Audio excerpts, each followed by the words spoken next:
প্রকৃতির এই এক অসাধারণ রূপ যা আমরা নিচে না দেখে আমরা উপভোগ করতে পারবেন না। এই জায়গায় না আইলে বুঝতেই পারতাম না। এত সুন্দর দৃশ্য দেখে মনে যত দুঃখ কষ্টতে সব প্রকৃতির লাগে মিললে যাইতে আছে। যারা যারা এখনো আর নাই আমরা তাড়াতাড়ি করে আইয়ে পড়েন, এই জায়গায় আইয়ে এই বিলে সৌন্দর্য দেখে উপভোগ করতে পারেন। আসসালামু আলাইকুম ইয়াস, কেমন আছেন? আশা করছি সবাই ভালো আছেন। তো মুইও ভালো আছি। তো আজকে আমরা গুলো যাইতেছি বরিশালের ঐতিহ্যবাহী একটা দর্শনীয় স্থান সাতলা শাপলা বিল, উজিরপুর, বরিশাল। তো আমরা কেমনে যাইবেন কইতেছি, এই জায়গায় দিয়ে আমরা যারা বরিশাল যাইবেন হারা এই জায়গায় দিয়ে ইসলাদি নামবেন, যারা ঢাকায় যাইবেন হারা ওই জায়গায় দিয়ে ইসলাদি নামবেন, হাতের ডান দিকে যাবেন, যারা বরিশাল যাইবেন হাতের বাম দিকে যাইবেন। আপনারা যারা গাড়ি নিয়ে আইবেন তারা এই জায়গা দিয়ে সোজা যাইতে পারবেন। আর যারা আপনারা লোকাল আইবেন তারা এই জায়গা দিয়ে আলফা বা অটো অনেক গাড়ি যায়, এই জায়গা দিয়ে আপনারা গাড়িতে করে যাইতে পারবেন। ইসলাদি বাস স্ট্যান্ড দিয়ে কিন্তু 20 কিলোর মতন রাস্তা। তাই আপনারা যারা আইবেন তারা কিন্তু একদম ফজরের সময় আওয়া লাগবে। সূর্য ওঠার পর কিন্তু ওই জায়গায় গেলে কিন্তু আপনারা শাপলার যে সৌন্দর্য এটা কিন্তু কিছুই উপভোগ করতে পারবেন না। মোর আবার 5টা বাজে রওনা করছি। আপনারা যারা যাবেন তারা চেষ্টা করবেন 6টার মধ্যে ওই জায়গায় থার। সূর্য ওঠার পর 8টা-9টার দিকে গেলে কিন্তু একটা বাস খাবেন, কিছুই কিন্তু দেখতে পারবেন না। তাই যারা আমরা আইবেন সৌন্দর্য দেখার ফলে তো আমরা একটু ঘুমটা হারাম করে তাড়াতাড়ি করে আইবেন ফজরের সময়, যাতে সূর্য ওঠার আগে আগে আমরা ওই জায়গায় থাকতে পারেন। তো আমরা প্রায় কাছাকাছি আইয়াই পড়ছি। এই রোডের যে রাস্তা একদম পুরো চকচক করে, পুরো রাস্তা কোনো ভাঙাচুরা নাই, একদম ফ্রেশ। তো এই জায়গায় আওয়ার পর আপনারা দেখতে পারবেন না হাতের ডাইন দিকে অনেক জায়গায় গেট সাজানো আছে। এই জায়গা দিয়ে যাওয়া যায়। আপনারা এই জায়গায় গেলে সাতলার যে সুন্দর যে পুরো আসল ভিউ এটা আপনারা দেখতে পারবেন না।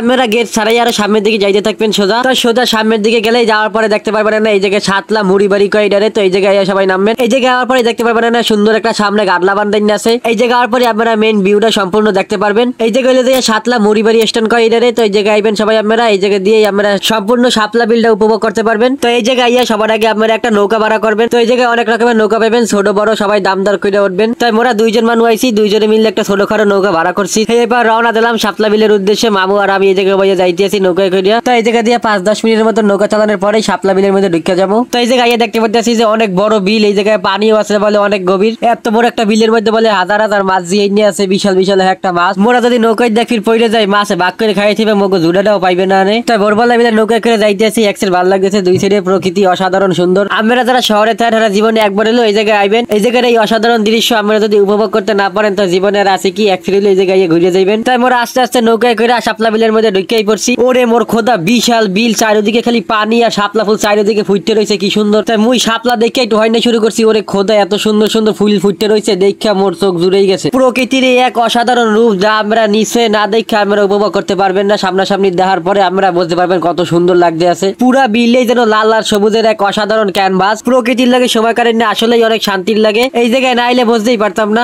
এত সুন্দর দৃশ্য দেখা মনে যত দুঃখ কষ্টতে সব প্রকৃতির লাগে মিললে যাইতে আছে। এইটাই মগো বরিশালের ঐতিহ্য, বরিশালের সৌন্দর্য। যারা শহরে থাকেন হারা জীবনও ইয়া দেখতে পারবেন না। আমরা যারা শহরের মধ্যে থাকেন হারা একদিন সময় করে আমজাদ ছাড়াই এই জায়গায় একদিন ঘুরে যাবেন, দেখবেন প্রকৃতির কি সুন্দর অপরূপ দৃশ্য। এই রেমে সুন্দর দৃশ্য নিশ্চয় না দেখলে কোনো শান্তিই লাগে না। দুই চোখ দিয়ে যেই দিকে থাকে সেই দিকেই দেখে খালি শাপলা আর শাপলা। তো এই রেমের সৌন্দর্য দেখতে হলে কিন্তু অবশ্যই আমাকে একদম ভোরবেলা হওয়া লাগবে। 8টা-9টা পর আইলে কিন্তু আপনারা এই সৌন্দর্য কিছুই দেখতে পারবেন না। সূর্য ওঠার পরে কিন্তু সব শাপলা বুঝে যাইবে। তো এই এরপর আমি এই নৌকালা বাইর লাগে একটু কথা কইলাম যে এই জায়গায় আমার পারফেক্ট সিজনটা কোন সময়। হে কইছে যে এইটাই পারফেক্ট সিজন, যে আগস্ট, সেপ্টেম্বর ও অক্টোবর মাস, এই 3 মাসে একদম পুরো পারফেক্ট সিজন। এই 3 মাসের মধ্যে গেলেই আপনারা একদম পুরো পারফেক্ট ভিউটা দেখতে পারবেন, সৌন্দর্য দেখতে পারবেন। তো যারা যারা এখনো আর নাই আপনারা তাড়াতাড়ি করে আইয়ে পড়েন, এই জায়গায় আইয়ে এই বিলে সৌন্দর্য দেখে উপভোগ করতে পারেন। তাই কথাবার্তা শেষ হওয়ার পর বাইরে দিক রওনা করলাম। যাওয়ার পথে দুই সাইডে হাপলা টোহাই মাই লই যাইতেছি। আপনারা যারাইবেন হারা টোহাই লই যাইতে পারবেন না। হাপলা টোহাই নিয়ে যাই বাইরে যাই চিংড়ি মাছ দিয়ে রাইন দেখাইবেন, একসের ভালো লাগবে। অনেকে আবার কইতে পারেন এত সুন্দর সৌন্দর্য আপনি টোহাই কে লই যাইতেছি, এহিন্দা নিলেও কোনো সমস্যা নাই। প্রতিদিনই শাপলা ফুটে আবার ভইরে যায়। তো তুললে নেওয়ার চাইতে দেখতেই বেশি সুন্দর লাগতেছে। ফুটে রয়েছে সব পুরা বিলের মধ্যে, চারিদিকে চাকাইলেই মনে হয় যেন সৌন্দর্য একটা ডাইলে তুই সেখানে। তো কতটি করে শাপলা তোলা পর নৌকালা বাই কইতেছে মধ্যে কতটি দেন, মুই একটা মালা বানাই দিই আপনারা সুন্দর চাইয়া। এই এরপর ভাই শাপলা কতটি নিয়ে চুলে বেনিনার কতক্ষণ বেনিটেনি কইরে একটা সুন্দর চাইয়া মালা বানাই দিয়েছে মাথার সামনে। তো এটা মাথায় দেওয়ার পর দেখতেছি যে একসে সুন্দর লাগতেছে, পুরা মাইয়া মাইয়া লাগতেছে। তো মোগল লাগে কোনো মাইয়া নাই দেখা মোড়েই দিয়ে দিলে। তো একটা না শাপলা তুললা বাড়ির দিক রওনা দিলাম। আজকের মতো ঘোরাফেরা শেষ। এদিকে চাই দিই মামু একটা নৌকার মাথায় বইয়ে বইয়ে কত সুন্দর দৃশ্য দেখতে আছে। তো মোরা এখন ঘাট খুলে আইয়া পড়ছি। তো আজকের ভিডিওটা ভালো লাগলে একটা লাইক করে দেন, আর ভিডিওটা কেমন লাগলে একটা কমেন্ট করে জানান। তো পরবর্তী ভিডিওটা দেখতে হলে চ্যানেলটা সাবস্ক্রাইব করে রাখেন, আর যারা ফেসবুক দিয়ে দেখতেছেন তারা পেজটারে একটা ফলো দিয়ে রাখেন। দেখা হবে পরবর্তী ভিডিওতে নতুন কোনো জায়গায় নতুন কোনো গন্তব্যে। ততক্ষণ সবাই ভালো থাকেন, সুস্থ থাকেন। আল্লাহ হাফেজ।